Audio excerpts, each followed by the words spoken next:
तो प्यारे बच्चों, हमने जो टॉपिक्स देखे थे उसमें से हमारा जो टॉपिक चल रहा था वो था अणुसंख्य गुणधर्म यानी कोलगेटिव प्रॉपर्टीज। जैसा कि मैं आप लोगों को बता भी चुका था कि कोलगेटिव प्रॉपर्टीज क्या होती हैं।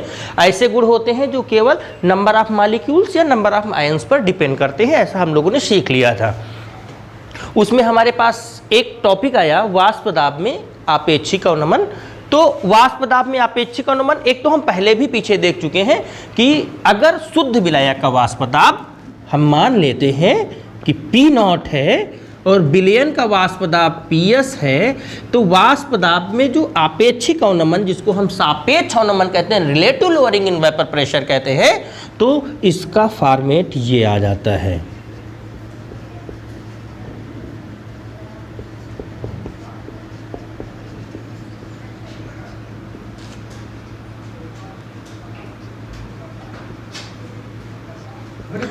वाष्प दाब में सापेक्ष अवनमन ये हो जाता है P0 minus PS upon P0।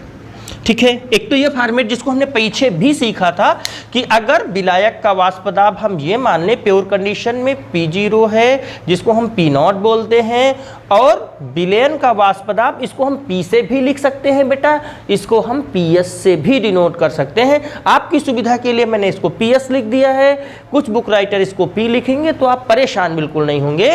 तो अगर हम वाष्प दाब में केवल अवनमन दिखाते तो वाष्प दाब में केवल अवनमन बेटा ये हो जाता था P0 माइनस PS के, और जब हम सापेक्ष अवनमन निकालते, रिलेटिव वेपर प्रेशर लोअरिंग निकालते हैं, तो उसके लिए हम इसके शुद्ध अवस्था के वाष्प, चूंकि हम इसके रिलेशन में निकाल रहे हैं, तो ये बन जाता था P0 minus PS upon P0 बन जाता था। अब बेटा वाष्प दाब में सापेक्ष अवनमन के लिए एक ओस्टवाल ने मेथड दिया था, तो उसके लिए हम लोग एक केवल फार्मूला देख लेंगे, क्योंकि उसको बताने की ज़्यादा ज़रूरत नहीं पड़ती है, ज़्यादा वर्क नहीं है उसका। तो हम लोग थोड़ा सा एक फार्मूला और देखेंगे कि अगर हमको वाष्प दाब में सापेक्ष अवनमन निकालना हो तो कभी कभी क्या होता है कि एक प्रयोग होता है, उसमें विलायक के द्रव्यमान में कमी और विलयन के द्रव्यमान में कमी को दर्शाया जाता है। तो विलायक और विलयन के द्रव्यमान में कमी को अगर हम दर्शाते हैं तो हमारे पास जो वाष्प दाब में सापेक्ष अवनमन, जिसको हम ये लिख सकते हैं P0 minus PS upon P0 equal to, आप लोग नोट करते जाइएगा बेटा, साथ में जितने भी फार्मूले में बताता रहता हूँ उनका वर्क लगेगा। तो वाष्प दाब में सापेक्ष अवनमन की गणना की लिख देंगे हेडिंग डाल करके, और एक ये फार्मूला, दूसरा ये फार्मूला हो जाएगा, और ये होता है विलायक के वाष्प दाब में कमी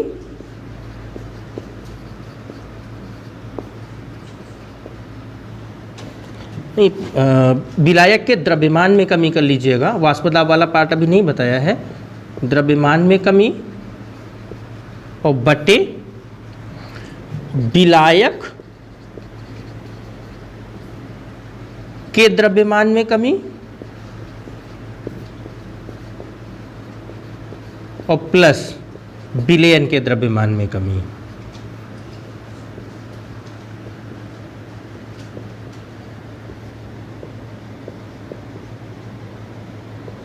इस फार्मूले से जो है हम लोग लोअरिंग वेपर प्रेशर जो है वो निकाल लेंगे कि किस प्रकार से वाष्प दाब में सापेक्ष अवनमन होता है, और इसकी सहायता से हमें कुछ न्यूमेरिकल पोर्शंस को हल करने की ज़रूरत पड़ेगी। तो आप इसको ध्यान से नोट कर लीजिएगा, इसको लर्न कर लीजिएगा, और इसकी सहायता से आप न्यूमेरिकल लगा लेंगे।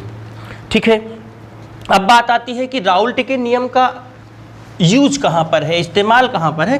तो राउल्ट के नियम की सहायता से हम लोग जो है बहुत सारी चीज़ों की गणना कर सकते हैं, और ख़ासकर मुख्य रूप से हम विलेय पदार्थ के मॉलिक्यूलर द्रव्यमान यानी आणविक द्रव्यमान की गणना भी कर सकते हैं। तो आइए बेटा देखते हैं राउल्ट के नियम की सहायता से विलेय के अणुभार यानी विलेय के जो मोलर द्रव्यमान है उसकी गणना किस प्रकार करते हैं।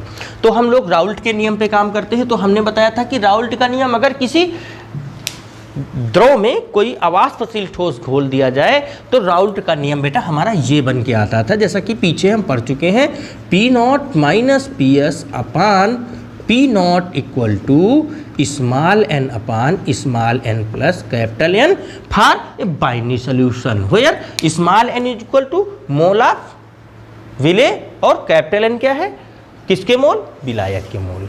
ठीक है, दोनों बातें आप जानते हैं, मतलब एक सॉल्यूट है और दूसरा और आप कहाँ गए? प्रैक्टिकल में था? पुश थोड़ा भावी वीडियो लेकिन थोड़ा सा व्यवधान के लिए खेत था। देखते हैं तो क्या हुआ कि ये P nought minus P S upon P nought equal to small N upon small N plus capital N हमारा बना था राउल्ट के नियम का एक फॉर्मेट, जो कि अगर किसी द्रव में कोई अवाष्पशील ठोस को हम मिला देते थे।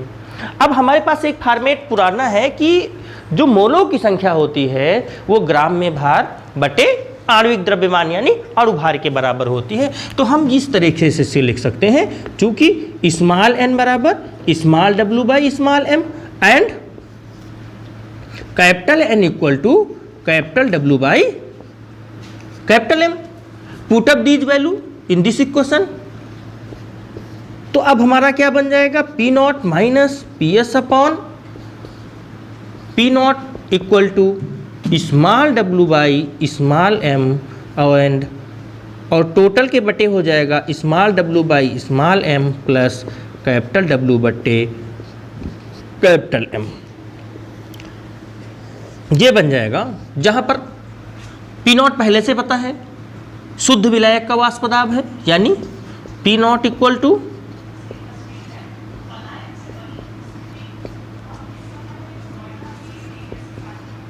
शुद्ध विलायक का वाष्प दाब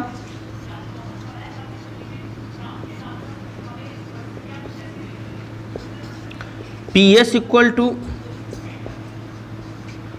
विलयन का वाष्प दाब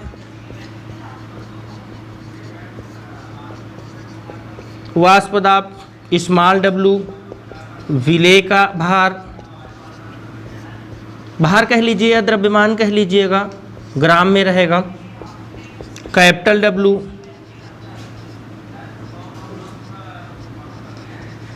विलायक का भार हो जाएगा। आगे देख लीजिएगा, स्मॉल एम विलेय का अणुभार कर सकते हैं या आणविक द्रव्यमान, वास्तविक शब्द आणविक द्रव्यमान है। थोड़ा सा सरलता से याद करने के लिए मैं अणुभार लिख दूंगा, लेकिन वास्तव में ये आणविक द्रव्यमान है। और कैपिटल एम जो होगा वो विलायक का मॉलिक्यूलर वेट यानी आणविक द्रव्यमान होगा।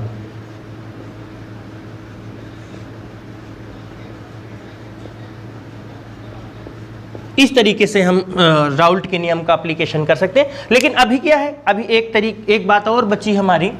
अगर हम देखें, ध्यान से देखें, तो चूंकि जो विलेय के मोल है, विलेय के मोलों की संख्या विलायक के मोलों की संख्या की तुलना में बहुत कम होती है।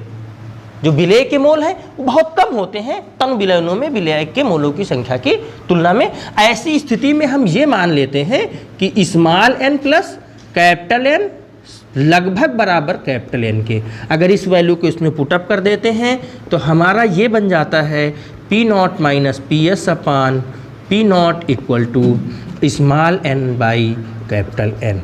जब हम इस वैल्यू को पुटअप करते हैं वही डब्ल्यू बाई एम, तो P nought minus P S upon P nought equal to small W by small M multiplied by capital M by capital W. ये हमारा एक फॉर्मेट और आ जाएगा।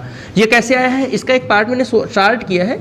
जब हम एन अपन कैपिटल एन करेंगे तो ये small W by small M और ये टोटल के बटे हो जाएगा capital W by capital M बेटा।